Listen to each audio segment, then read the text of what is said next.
Magandang umaga mga par. Ako nga pala si Siljan at kasama ang mga tropa. Starting pala dyan si Fabio, Jerry, Jonathan, at si Jerome. Ngayong araw pala, pupunta kami ng kabilang barangay para kumuha ng ayuda. Pakilala ko sa inyo ang mga tropa. Ito nga pala si Fabio.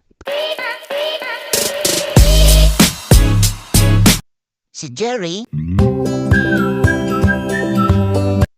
Jonathan, at ang pamangkin ng kapitan na si Jerome.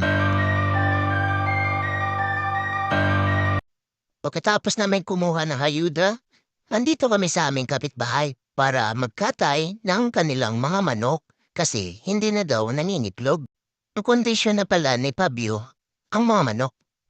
Pati na rin si Jerome hinihimas-himas pa. Para daw kondisyon ang manok pag kinatay.